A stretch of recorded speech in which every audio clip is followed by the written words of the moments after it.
I hope you guys are having a wonderful day. Today I have on Christina Lecuyer. She is a former golf pro, former reality show star, and now she's a success coach. And we got into it, guys. We had the best conversation. We talked all about learning to trust your gut. We touched on eating disorders, raising your vibration to attract what you actually want in your life. And she actually gave the most comprehensive answer I think I've ever heard to that question. I actually loved her response to that. And more importantly, how she developed healthy habits and routines and really just completely transformed her life from one that looked like success from the outside but didn't maybe feel successful on the inside to a life that she absolutely loved. And I think by the end of this episode, you're going to learn how to design your own life to one that you actually love too. So welcome, Christina, to the show. Okay, so I have Christina here today. Hi, Christina. Hey girl, how are you? I am great. All right, so tell everybody about yourself, who you are, give us everything. Yeah, absolutely. I'm Christina Lecuyer, but since that's really hard to remember, I go by B Christina, Bechristina on social media. I'm definitely more proficient on Instagram than anything else. And the reason for my handle is because I encourage everyone to be themselves. And so I'm a confidence and mindset coach. I'm a former professional golfer. I played professional golf for 3 years before hosting corporate and charity golf events for over 10 years. I had a very successful career in that. During that period of time, though, I definitely wasn't my best version of myself. I was listening to a lot of shoulds. You should do this and you'll be happy. You should do this and you'll be successful. You should do this. And I kind of got to the point where I was about 27 years old, where I was doing that for about 10 years, listening to all the shoulds. And I decided that I was absolutely miserable. I had a horrible eating disorder. I didn't like myself and I didn't know what I wanted to do. And so I really dove into self-development. And over the course of the last 10 or 11, 13 years, I guess it's been, gosh, I'm dating myself. I have obviously transformed my life and now hundreds of others through my coaching programs, masterminds, events, retreats, podcasts, all the things. That's amazing. So you went from pro athlete to a totally different field and you transitioned very well. So how did you make that transition? Because I know if you have the personality type where you feel like you're a yes person and you do what you're supposed to do. And I work with a lot of athletes and athletes are kind of conditioned just to be yes, this is what, you just kind of follow the bouncing ball. How hard, it must have been very challenging, but how hard was it? And then how did you decide okay, I can't do this anymore? Because I know for some people, you can endure a lot of emotional trauma, if you will, in that regard. So how did you decide, okay, this is enough? And then how did you make that transition, being that it was very outside of your personality at that time? Yeah, absolutely. Great question. I think a lot of people associate their worth and their value with what they do. And I was That's a person. so true. That's so true. Yes, 100%. It's very specific to women for what they do, how they look, how much money they make. Men, especially. I work with a lot of men as well, and men is especially how much money do we make? You're making $1 million, but you assure yourself 2 million will make you happy, or you're a female. Your audience, you're a woman who weighs 150 pounds, but you assure yourself that at 140 you'll be worthy and you'll love yourself. And I was on the spectrum of all of it. I've never been super heavy, but I have been very, very skinny. And I will tell you, when I got to my lowest weight ever, I still believe that one less pound would have made me happy. And I was kind of at a point in life where I needed to quit listening to what everyone else on the external perspective was telling me. Make more money, get your tour card, get better looking, get fake boobs, get all the things, and you'll be happy. And that was just really, honestly, I just knew, because I had checked so many of the boxes, I just knew that that was not going to make me happy. And I really had to figure out, because I knew that other people in this world who had way less than I did were actually happy. And I had to figure out what they knew that I didn't. And, that was a journey. It was I'm still on that journey. I absolutely 100% wholly love my life. I've created a life that I absolutely love by deciding. My whole brand is called Decide It's Your Turn. My podcast is Decide It's Your Turn. My masterminds, my coaching is Decide It's Your Turn. Because I believe there's 3 things that you need. You need decision, faith, and action. And for me, I just had to decide that I was no longer okay doing the things that I was told to do. And my worth did not come from what I was doing, but who I was. So even still, when I told you in the beginning of the podcast, my social media handle is Be Christina. Well, my job is to be Christina. It used to be Golf Christina, and I'm still worthy as Golf Christina, wife Christina, coach Christina. Christina's sitting on her ass and doing nothing, Christina. And you have to get to that point that you know and understand you are worthy as you are now. And I think oftentimes as athletes, you were mentioning athletes, oftentimes we think, the more we achieve, the happier we'll be, the more worthy that we are. But, I am still unbelievably driven and unbelievably passionate to keep growing and excelling in my life. But I also have this underlying knowing that I am worthy and that I am so content with my life, and yet I'm thriving for excellence. I love that. That is like so well said and such an interesting way of looking at it.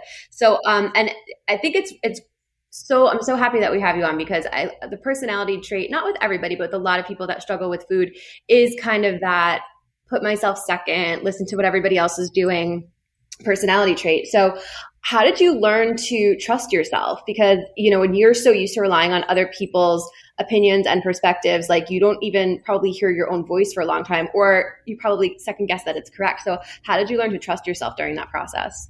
I love it. That takes a lot of work. I think one of the main reasons why people, I call myself a confidence and success coach. I help a lot of people in their business, but I think the underlying element is the fact that confidence and self-trust, very similar aspects, comes from really good habits and comes from using it. So every time that you build your confidence, it's because you're using your confidence, right? Confidence is like a muscle. It's, you're in the fitness industry. You are not going to grow great muscles unless you're using them consistently. Trust is the exact same thing. How do you build trust? Well, you start with really small things. I think in the beginning, I've got a glass of water in front of me. Well, if I wake up every day saying I'm going to have 4 glasses of water, and every single day I go to bed not drinking 4 glasses of water, my brain, my body, my being knows that it can't trust itself. So if I'm stepping out and investing in myself or stepping out into a relationship, well, if I know every single day I lie to myself and I can't trust myself about drinking 4 glasses of water, I don't feel like I can trust myself in accomplishing the goals. Oftentimes people come to me for business and, it's an investment to work with me, but oftentimes the reason why people feel nervous for that investment is because they know they can't trust themselves. They've done something before and they've never held themselves accountable to actually following through. So their brain teaches them to stay safe. Our whole entire existence, what we are trying to do is to stay safe. Well, staying safe, in my opinion, doesn't lead to a life of just absolute enjoyment, passion, purpose, profit, all the things. That's such a great answer. And I think, oh my gosh, I could be wrong. I think it was Ed Milet. He said the self-confidence comes from the art of like keeping promises to yourself. And that's basically what you're saying. So it's important for people to not only make sure that they're keeping the promises for themselves, but make promises to yourself that you can actually keep. If you're making the promise of yourself, well, I'm going to lose 20 pounds in 10 days, like you're not going to be able to do that. So that's going to, even though it was a totally unrealistic promise to begin with, it's going to hurt your self-confidence. So it's important to honor yourself in that way and make sure that everything that you're saying to yourself and promising to yourself, it's something that you're able to follow through with. That's Absolutely. awesome. Start small in the beginning. Like start with 3 glasses of water. If you can't do 3 glasses, start with 2 and watch yourself after a week, after you keep the promise of like literally forcing yourself out of the bed to go drink it at 11:55 at night, you'll wake up tomorrow feeling much more confident in yourself. That is so true. And that's how we make all of our changes too. We say like, this is where you're at. You need to judge your success by not how far you are from perfect, but how much better you were than last week or yesterday. It's a interesting mindset people have when they're like, well, this is how far I am from perfect. I'm like, right, but we don't ever have to get there. So yes. Super interesting that you said that. So you talked about having really good habits. I love talking to people who have like just good, healthy habits, and I just love hearing about them. So can you tell me like what a day in the life of you looks like as far as your habits go? Yeah, girl, absolutely. I'm happy to do so. You know, a lot of people ask what my daily routine is, and I always tell people like routines have to be something that you choose, that you enjoy, and that you can keep. And for myself, I've just trained myself. My husband and I, it's interesting. I actually put a post on my social media this morning, which obviously no one will see, but on one of my stories that, you know, my husband and I, every morning when we cross paths in the kitchen at about 4:45 in the morning, when I'm sitting down to do my devotionals and my posting and he's going to the gym, we're always like, it's Groundhog Day. Well, I'm like, yeah, because we've created these habits, right? So my day basically starts, I believe gratitude will change your life. I believe what you focus on, you find. And so I have now trained myself over the years. I used to always just do written gratitude journals. I now do gratitude before I get out of bed. So I list 5 to 10 things in my head, sometimes out loud if my husband's still in the bed. You know, I get up between 4 and 5 every single morning. And I list all the things that I'm grateful for, because immediately before my feet even hit the ground, I'm focused on what I want to focus on. I'm not focused on all of the shit I have to do in a day. I'm not focused on the bad things that happened the day before. So I'm focused on gratitude. Then I get up, have a couple glasses of water. I'm a huge water drinker. I know that that's helpful for all your audience. And then I drink a couple cups of coffee. I do my daily posting. You know, something, I obviously have a very successful business. A bunch of people come to me and have a ton of success in their business. And so I'm very much on social media all the time. And every single day for the last 4 years, I have posted an Instagram story by starting the day with a daily devotional. A lot of people think that that's kind of crazy, but I also think too that like one of the things that I'm kind of known for is being very consistent and being very safe. You know, really when you're investing in a coach and you're investing in, you know, your success, you want someone who is like going to show the hell up for you, because that's like one thing that you teach, right? Is we want people to learn and to know that they can trust themselves. And oftentimes people borrow my confidence and my self-trust until they can create their own. So I do every single morning. If I don't have an Instagram story up, chances are I'm dead. you know, I do my daily devotionals. I do a couple of motivations, and then I either work out with my trainer. You know, I try to do him 3 to 4 days a week, sometimes 5 if I'm lucky, or jump on my Stairmaster or go for a walk. And then my client calls start right after that. And for the rest of the day, I'm devoted to my clients. And, you know, at the end of the day, one habit that I have that is really good is that like 91% of the time, I am 100% done on my phone, on social, on scrolling, on like Google by 7 p.m. And I go to bed pretty much consistently by the same time every night. Wait, so you're off your phone at 7? 7 p.m., 100%, 100%. Yeah. But keep in mind, I'm up at 4. So that's a long I'm day. really on my phone up until I have like one eye open in the bed, like still on my phone. Oh, girl. Yeah, I'm terrible with that. So when you're working with people, because obviously, you know, again, when you have that athlete background, you're used to like the Nike thing, like just do it. You seemed incredibly disciplined. When you are working with people who are less disciplined, how do you start to kind of like break them through to become like a more disciplined person? Yeah, absolutely. So I have one-on-one coaching and I have group programs. So my one-on-one coaching is always sold out. And one of the reasons why that is I give my clients 365-day access to me 24 hours a day, 7 days a week. Reply time is usually, you know, less than 24 hours. But overall, what I do is I train people, because I knew as an athlete when I was on the golf course, if I was playing, I wanted to be able to have access to my coach. I wanted to know like when the day was good, the day was bad, my swing was good. I wanted to celebrate all the things. So I think what happens when you have a coaching relationship, I call my coaching a relationship.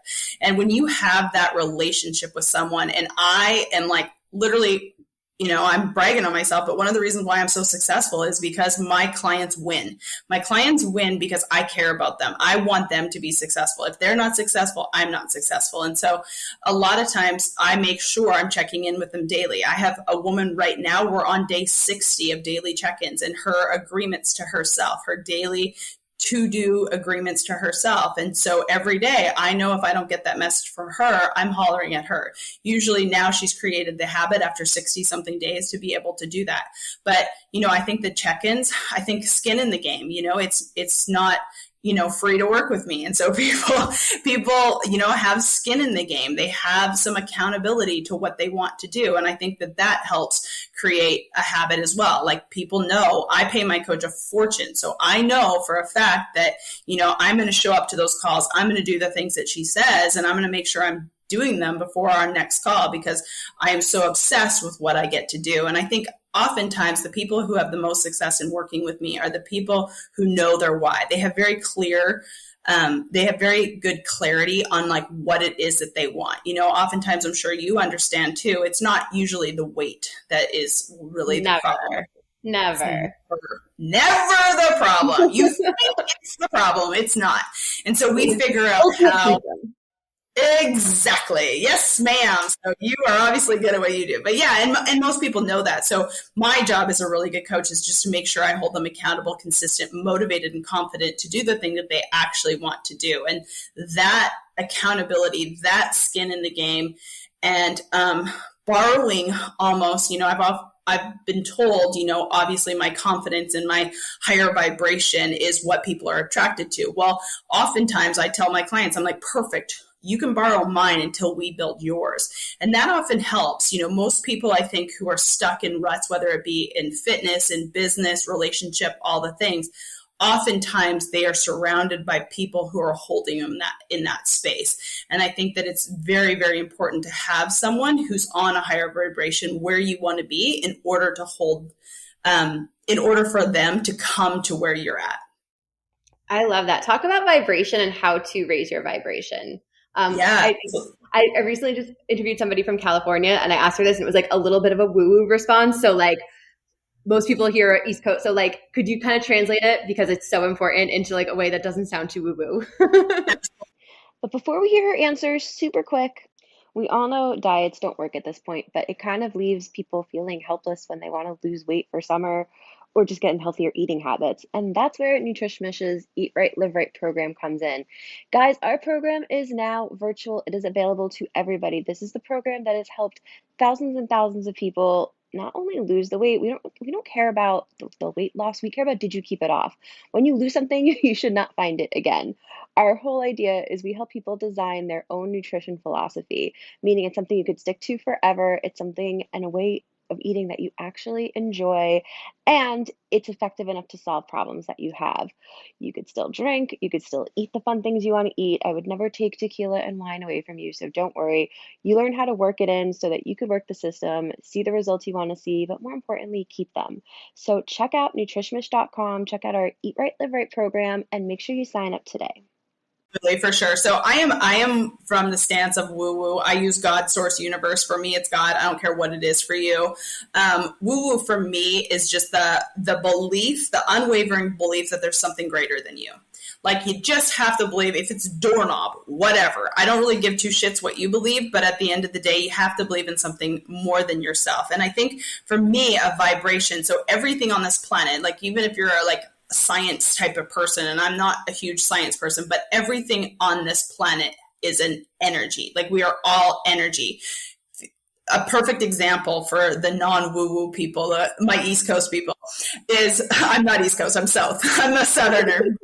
All of that to be said is, you walk into a room, and let's say there's been a big fight. Let's say a husband and wife and a kids have been fighting, and you walk into a room, it's almost like you can feel that, right? You're like, oh, fuck, something just happened in here. Do you feel that? You know what I mean? Like, when you walk into like... That's a great explanation. It's the energy in the room. Like, you just know it's like tense. That's a great explanation. Totally, right? But you walk into a room, let's say you and I are in a room, and we are like jamming on all things fitness and mindset, all the things.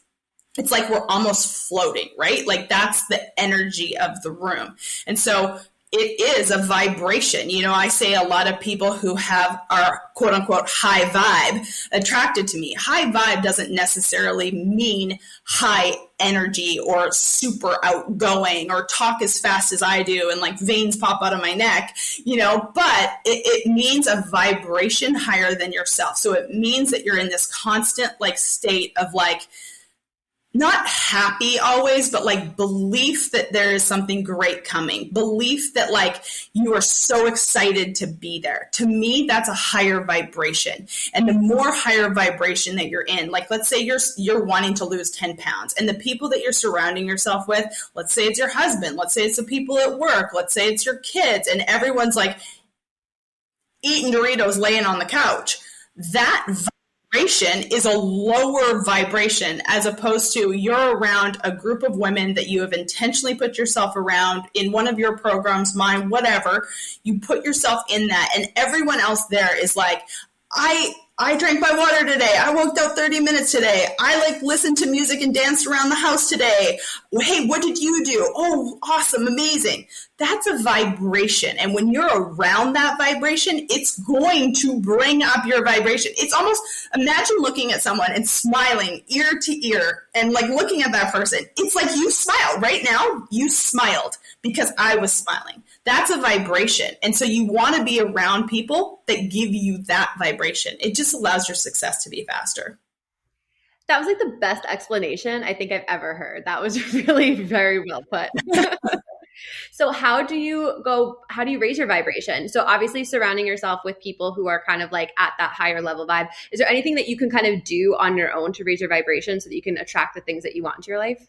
Oh, dear Lord, yes, absolutely. You know, you've got to figure out what those are for you, but absolutely, 110%. I have not always been this way, and I kind of preface that because I want everyone to understand that, like, someone can look at me and be like, oh, she was born that way, or oh, she has this, or oh, she has that. And I kind of want to give you a big, like, middle finger because that's 100% not the truth. I've chosen this and I choose it every day. I still have really crappy things happen to me. I have a lot of stress. I have a massive business. I have employees. I have clients. You know, I have a husband. I have all the things. But at the end of the day, I know what I have to choose to get me to where I am right now. And so for me, I know I can change my vibration immediately by running up and down my stairs. So I take, you know, sometimes 7, 8 clients a day, back to back, 45-minute installments. I run up and down my stairs. Like, I'm kind of a little bit sweaty right now because I changed my vibration between my last call and you.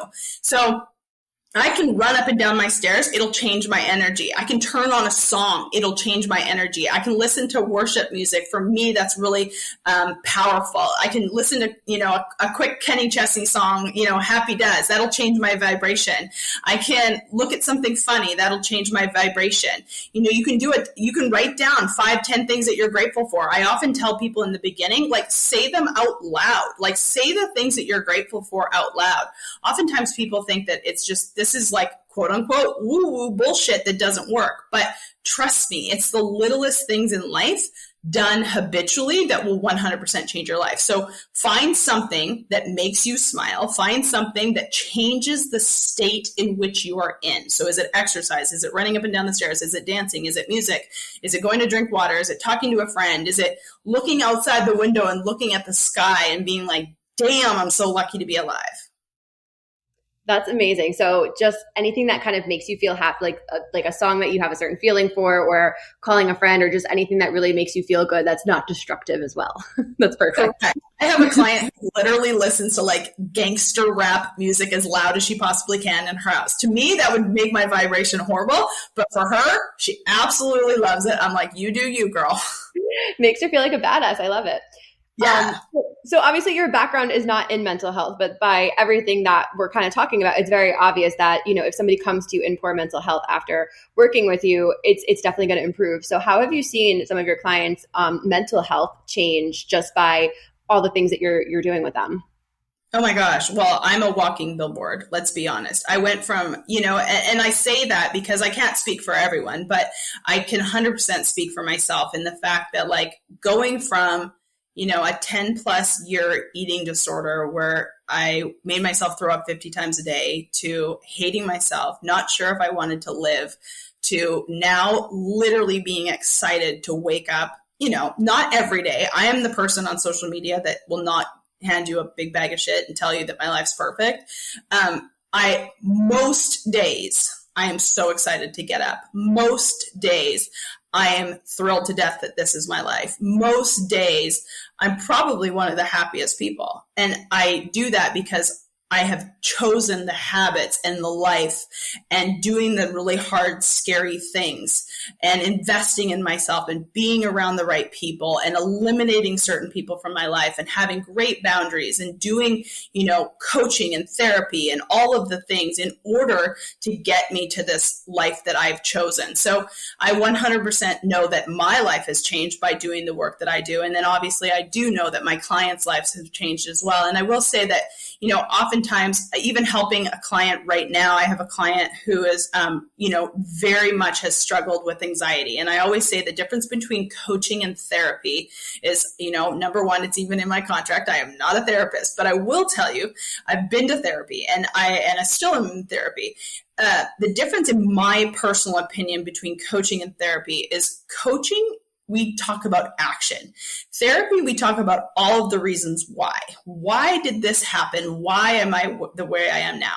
That's great to know and very helpful oftentimes. But coaching is like, okay, cool. We now know how do we change it?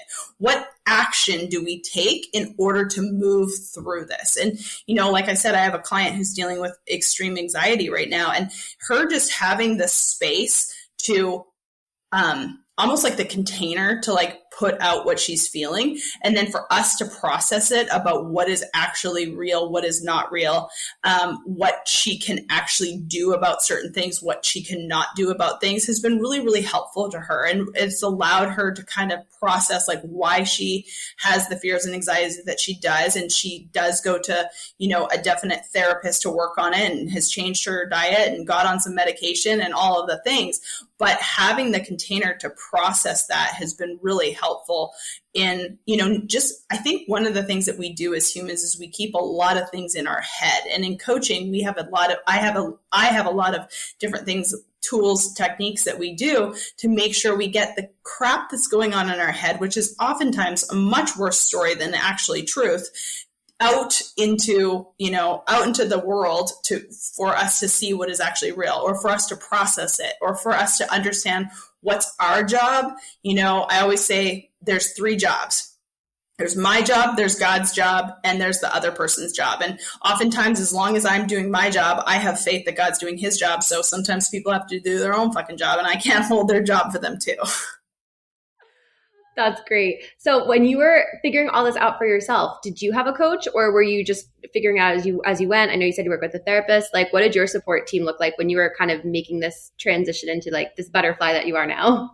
Absolutely. 100% had a coach. And that's why I like preach. I'm like, never hire a coach that doesn't have a coach, and why I believe so heavily in it is, for me, there's no other option. Like, I know that I wouldn't be where I am today without the container, without the stepping stones. Like, why try to do everything yourself when you can learn from someone who's already been on a path ahead of you? Why try to hold yourself accountable when we as humans are like inherently lazy? Like, that's the same reason why people hire you and your company. I mean, at the end of the day, they can try to go about it by themselves, but if they're actually serious, they're going to hire someone who knows exactly what they're talking about. They're going to hire someone who knows the stories. They're going to hire someone who's going to hold them accountable. I say all the time, as a really good coach, I don't put anything in you. Like, if I'm working with you, Michelle, there's nothing I'm going to give you. But what I am going to give you is the confidence, the motivation, the consistency, the accountability, the overhead perspective, perhaps a few suggestions where you get to decide if you're going left or right. And one thing that I think is very helpful that I always say in my life, in my business, and to my clients is there's no wrong decisions. There's either the decision that you want to go in, and then once you make that decision, you can choose to make that decision again, or you can choose to make a different decision. But I think oftentimes people get stuck. And one of the things that, my business is called Decide It's Your Turn, because, you have to decide, take fast action, make a decision. Cool. And then make another decision. Cool. I think oftentimes people ride the fence. People are so scared to invest in themselves because they have created habits that they see themselves failing a lot. And so making sure that you have someone to hold you accountable is game changing. And for me, it always has been. Find someone that you like, know, and trust. Do some do some research. But at the end of the day, you can't guarantee anything. I've invested in a coach that wasn't a very good investment, but I'll tell you, I don't regret a dime of it, because it gave me a lesson of what not to do next time or what to look for. And I also know too that it pushed me and it gave me the ability to know that like I'm like, oh damn, I'm better than this guy, and he just charged me like $18,000. That's so funny. I've had the same experience where I hired a coach, and it was, I said the same thing. I was like, you know what, I learned a lot. So I'm not going to say this was a regret, but so obviously, you know, you are an amazing coach, and, you know, if people feel like they should, who are listening, they should hire you, obviously. But what are some qualities to look for in a good coach to if this is something that you feel like you want to do to like just level up your life and enhance your life and achieve your goals and improve your mental health? What are some red flags and what are some white flags when it comes to finding a good coach? That's a really great question. You know, red flags, I would say, is where are they out of alignment with you? You know, for myself personally, I'm probably never going to hire a coach who is outside of my integrity. So like, to me, the most important thing is integrity. And I know you can't always see that, especially in the saturated ass world that there is of the online coaching space or whatever. Find people who you can, get to know for a long period of time. You know, I've had people who I've connected with in the DMs for 2 years that don't hire me for that long. And then I've had people who hire me immediately because a friend recommended. So I would definitely do your due diligence, look at the reviews, make sure that, you know, they've done their own due diligence. Make sure they have a coach. Don't hire a coach who's not willing to invest in themselves, and ask what that looks like. Ask for people that they've worked with before, current and past. I think that that's helpful too. Like, I wouldn't be afraid to share, you know, people who have done my past masterminds. I wouldn't be afraid to share any of their names. You know, I think that that's really important. I think that that's something that's important. Figure out someone who is doing something that you want to do. So if you're a health and nutrition coach and you want to do, you know, whatever type of coaching you want to do, I don't even know, technician coaching, whatever, you know, find someone who is at least in the area that you understand. But I also think too, you know, one thing that people always kind of quote unquote get sucked into is belief that they need a marketing coach, a branding coach, a strategy coach, this coach. It's like, really, at the end of the day, once you've found a coach that you actually enjoy, like I always, you know, one of the things that happens to me most often is most people join one of my mastermind programs, and then, you know, they'll do the mastermind program, but then they're like, okay, now I need a branding coach and now I need a sales coach. But the people who actually have the most success are the people who, you know, oftentimes come into my one-on-one, because I don't believe in jumping coaches to try to find that pot of gold. Pick someone you really like and be able to make sure, because they know your business, they know your personality, they know your life, they know your goals. And so you go kind of bouncing from program to program to program isn't oftentimes the best strategy, because a person has to relearn you, relearn your goals, relearn how you think, relearn how you show up in the world. And so I think that that's kind of important too. Once you find someone, stick with them for a while until it's no longer in alignment, or, and make sure they have some sort of credentials, you know, especially right now, you know, there's quote unquote business coaches everywhere. Well, the funny thing is so many of these people aren't actually even, number one, making money in their business, and number two, have never had a business outside of an Instagram profile. You know, I have made 6 figures outside of social media. I think that that gives me a little bit more credential than a person who has never made 6 figures in their life, let alone 6 figures on social media. So I think that that's somewhat important as well. I love all that. That's really, really great advice, because, you know, there are so many people out there and it is so saturated, especially in social media. And it's like, you know, what are the right questions to ask? So that's super, super insightful. So just to switch gears for a little bit, I know you mentioned earlier that you struggled with the eating disorder when you were younger. How did you start to shift your relationship with food? What did that look like for you? That's a really great question. And that's, it's definitely been a journey. I think for me, I never really mentioned this in the beginning. I kind of say this on a lot of podcasts is like when I was 18 years old, two things happened. I got good at golf and I got good looking. And from that moment on, I know it's kind of funny, but from that moment on, I kind of got the external validation. And that was kind of like a drug to me. It was kind of like a hit, like, oh, you're so pretty. You're so this. And it was like, okay, how do I get more pretty? How do I get more atta girl? How do I get more, you're so great? And for me, it was just like I just believed if I got skinnier, I would get more television jobs and I would get, the more notoriety in the golf world.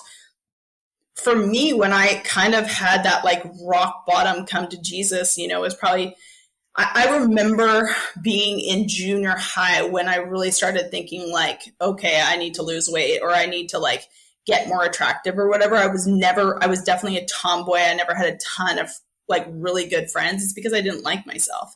Oftentimes women especially say, well, I don't get along with girls. It's because most of the time I always think that the girl doesn't really like herself. It's hard for someone to like you if you don't like yourself. That's so interesting because so many girls say that. That's super interesting. Yeah. And now like I have tons of female clients. I have tons of female friends and it's because I like me. It's because I vibrate a certain way and people who like themselves are usually attracted to me and people who perhaps don't like me perhaps see something in me that they don't really like. A couple of my really best clients will tell you that they did not like me in the beginning. I come off extremely confident and cocky. That's a quality that a lot of people actually want. They think it's a bad quality, but if we actually dive in, that's a quality that they do want. I'm probably one of the nicest people and I'm a woman of faith and I'm not full of shit, but I am confident in myself because I fucking believe in myself. And if that person believes in themselves too, they don't see me as a threat. Does that make sense? That makes so much sense. That's really, really insightful. Yeah. But how I kind of got over that is, it's not getting over it. I don't want to tell you that I think I'm 100% over all of my eating, but I will say over the last probably 5 years, I have just learned to like myself more.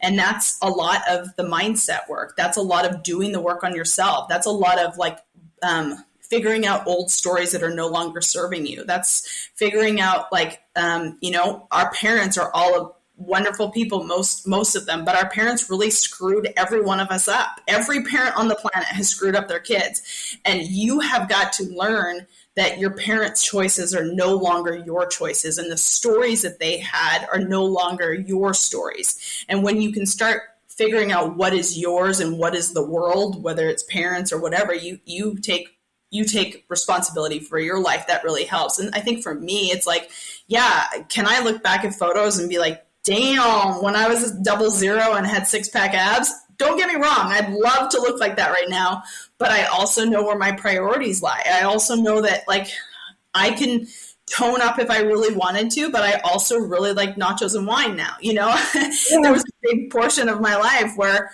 I used to judge someone for drinking. I was like, I've got more willpower than them. Well, to me, now I view it, it's not willpower. I was making myself miserable for so many years thinking I was like better than someone because I didn't drink. Well, no, I was miserable and that person was just drinking and having fun. And so now I learned balance. I learned a little, and I don't think life is balanced per se, but I learned that, I can do both. I think everything's a both and situation. I can work out a lot and I don't have to eat every single thing on my plate and I don't have to drink a whole bottle of wine, but I can have ice cream for dessert if I want because I'm a friggin' adult and I can have it for breakfast if I want. I know how I'm going to feel if I do, but I think just giving myself the space to be human, I think is really helpful as well. That's great. And I love how your answer really didn't have anything to do with food. Because when you have any disordered eating, whether it's a full-blown clinical eating disorder or you just have a tough relationship with food, it's that all or nothing personality trait that always struggles. And, when I get somebody and I'm like, was it your mom or your dad that made you feel? Because it's always, you hit the nail on the head. It's always, some kind of story that they were told by a parent or a doctor or somebody close to them. So you mentioned something really interesting though. You said you stopped relying on external validation. How did you start to make that shift? Because I'm sure you weren't like, I'm going to wake up today and I'm going to not need external validation. I just need me. So like, how did that shift happen? And because I'm super interested in that piece of the process, because anybody who has a tough relationship with food, like that's one of the core things that needs to happen is they need to stop looking at the external and have some point of reference internal. Yeah. That has a lot to do with the mindset and a lot to do with the confidence and a lot to do with like, how do I view myself? Like at the end of the day, there is going to be Karens on the internet. There's going to be people that do not like me. My freaking family, parts of my family don't really like what I do. I'm a Southern, I'm originally from Canada, but I live in this Southern United States. I've been down here for 18 years. I'm a Southern woman who talks about God and says, fuck. Like I am not going to be liked by a lot of people. But when I lay down at night, I actually really like myself. I really like myself and my integrity is there and I'm willing to say I screwed up. How can I fix this? I'm willing to be vulnerable. I think that that's very helpful as well. But, it's the small things about learning to actually like who you are and not judge who you are based on the size of your pants. Again, I'm not telling you that I wouldn't love to have that, but I remember the way I felt about myself as a 00, and I am much happier as like a 4-6 and like myself a lot more as that. And, we still have bad days. I've still looked at my legs and been like, oh gosh, what's going on? Or my, used to have great abs and all the things. But, at the end of the day, I like who I am now. And I don't judge my worth based on the way I look anymore. And I don't judge it based on my money and I don't judge it. I base my worth and like who I am based on what I get to do in this world, the impact I'm making. I'm so obsessed with like the abundance of my life that it takes away from the fact that, yeah, I may not be like supermodel and I may not be like modeling anymore and I may not be, on television anymore, but I actually don't need that to be happy. Like that doesn't make me happy anymore. And so I think that for me, just going through the process and understanding like what qualities in me that are pretty amazing has been really helpful. And it's interesting because probably when you started just relying on that internal validation, you probably are receiving even more external validation, but you just don't care about it because you're attracting the right people and you're giving off the right energy and all that kind of stuff. So it's interesting how you actually get both when you go inward. Yeah. And I mean, and whether you have faith or not, for me, it's a huge part of my life. I did not come from a religious background. I probably walked into church twice in my life before I really needed it. But for me, it was kind of like, I knew I needed something outside of myself in order to heal myself from that eating disorder. It was kind of like I had tried tooth and nail to do it all by myself. And I really needed to be like, all right, like source, universe, whatever, doorknob, I need some help. And I think once I kind of started giving it up and knowing that like there was some sort of energy outside of myself that was going to help me along. And obviously the more trust that I put in that and the more work that I did and the more I got into the word and realized that like I was worthy just by being really helped, because like that to me is like the most important thing. It's like you were born worthy, period. Like there's no like if, it's like period. And so like once you understand that, you're kind of like, oh, all of this other stuff is just gravy. Cool. So if somebody is listening and let's say, they're not high vibrational, they're kind of feeling down on themselves, they're struggling with food, they're struggling with their health, they're relying on food as a, as an emotional crutch, it's their vice. But let's say they can't afford a coach or something, like where would you say, like where's a great place to start? Would you say it would be kind of like that kind of just almost spiritual thing? Would there be other components to it? Where does somebody start who's listening?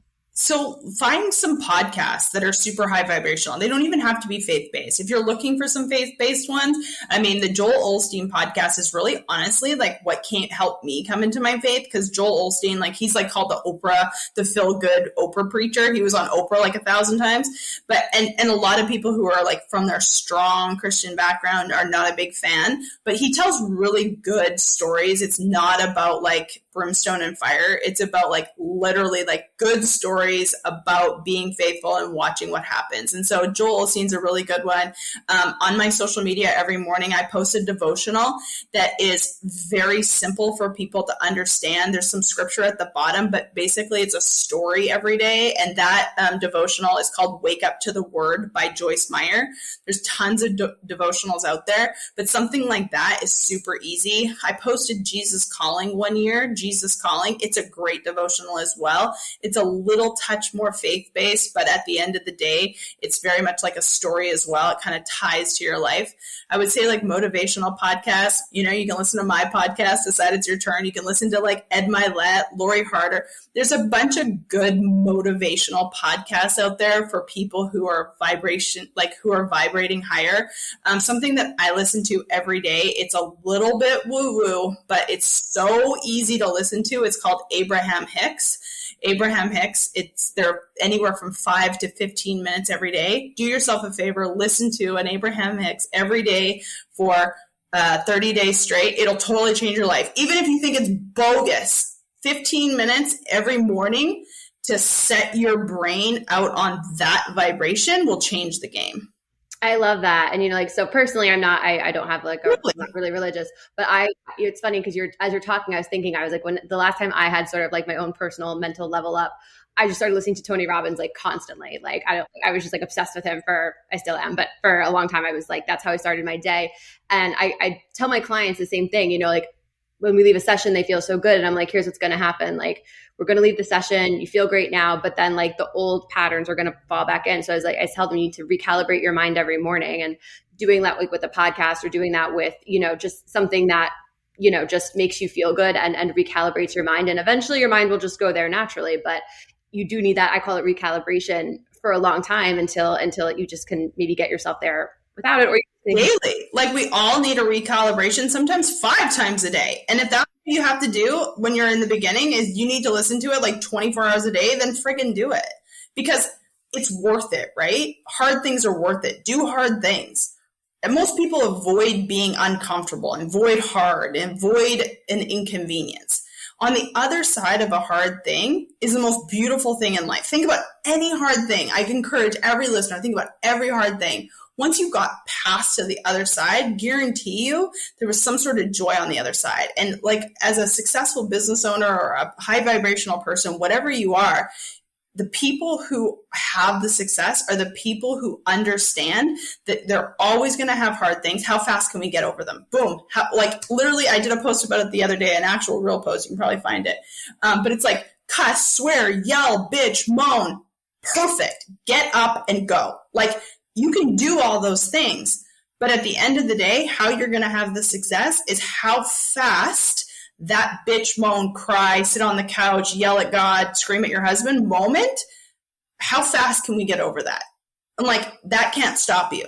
Like the number one reason why I'm successful, number one, is I would 100% lose my arm before I'd quit. Like that is the only, like people ask me all the time, I'm like, how did you get to where you are? I'm like, because there's zero chance in hell I'm quitting. I can cry, I can moan, I can bitch, I can yell, I can do all the things, but there's zero chance in hell. And when you have that mentality, it allows you to like always figure it out. Like I'm not afraid of shit. Like I'm not afraid. You can tell me tomorrow the internet goes away where my whole business is, I'll figure it out. I might cry and bitch and yell.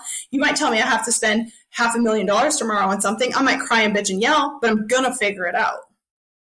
That's great. I love that. And, you know, for people who even like are not in the business world, like, you know, if Totally. your husband pisses you off, if your kids piss you off, if you have a rough day, if you're like, oh my God, I ate the donut, like all of this advice is so applicable universally. So I love this. Christina, thank you so much. Where can everyone find you? On social media, come find me on Instagram at @bchristina.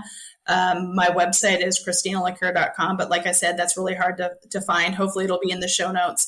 My podcast is Decide It's Your Turn. It's for anyone who's ready to decide it's their turn in life. I do a lot of life and business coaching, but I'm obsessed with what I do. So come say hi. Amazing. Thank you so much, Christina. Loved it. I hope you guys enjoyed that episode. I really, really enjoyed this conversation. If you guys loved it, please make sure that you rate and subscribe to our podcast so you never miss an episode. And make sure you check out our Eat Right, Live Right program at nutrishmish.com. Everything is linked in the show notes.